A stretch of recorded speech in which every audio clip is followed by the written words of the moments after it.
ହ୍ୟୁମାନ ସାଗରଙ୍କ ସମାଧି ପାଖରେ ଭୋ ଭୋ ହୋଇ କାନ୍ଦୁଛନ୍ତି ରୁକ୍ସୁନା। ତେବେ ଦର୍ଶକ ବନ୍ଧୁ, ଆପଣମାନେ ତ ସମସ୍ତେ ଜାଣିଥିବେ ରୁକ୍ସୁନା ହେଉଛନ୍ତି ଜଣେ ସମ୍ବଲପୁରୀ ଜଣେ ପପୁଲାର ସିଙ୍ଗର।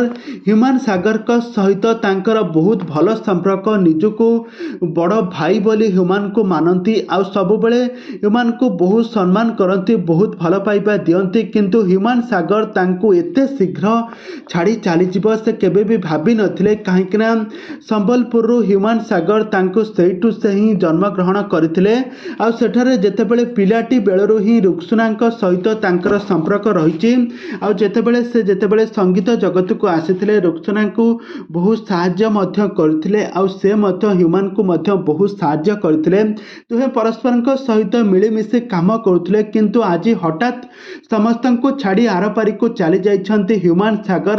ଏକଥା ଆଦୌ ବି ବରଦାସ୍ତ କରିପାରୁନାହାନ୍ତି ରୁକ୍ସୁନା, କାହିଁକିନା ରୁକ୍ସୁନା ନଥିଲେ ସେ ବାହାର ଦେଶକୁ ଯାଇଥିଲେ ପ୍ରୋଗ୍ରାମ କରିବା ପାଇଁ ଆଉ ସେଠାରୁ ଫେରିବା ପରେ ଦେଖିଲେ ତ ହ୍ୟୁମାନଙ୍କ ତାଙ୍କ ବାଡ଼ି ପଛପଟେ ସମାଧି ହୋଇସାରିଛି ତାଙ୍କ ବଡ଼ ଭାଇର, ଯିଏକି ହ୍ୟୁମାନ ସାଗର।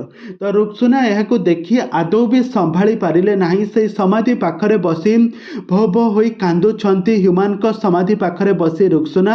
ତେବେ ଦର୍ଶକ ବନ୍ଧୁ, ହ୍ୟୁମାନ ଏବଂ ରୁକ୍ସୁନାଙ୍କ କଣ୍ଠରୁ ଆପଣମାନେ ତ ବହୁତ ସାରା ସୁନ୍ଦର ସୁନ୍ଦର ଗୀତ ଶୁଣିଥିବେ, ଆପଣମାନେ ଏହି ଦୁଇ ଜଣଙ୍କୁ ତ ବେଶ ଭଲ ଭାବରେ ଜାଣିଥିବେ। ତେବେ ଦର୍ଶକ ବନ୍ଧୁ, ଏହି ଦୁଇ ଜଣଙ୍କ କଣ୍ଠରୁ ଆପଣମାନେ କେଉଁ ଗୀତ ଶୁଣିଥିଲେ ଆପଣମାନଙ୍କର ମତାମତ ନିହାତି ଭାବରେ କମେଣ୍ଟ ବକ୍ସରେ କମେଣ୍ଟ କରିବେ।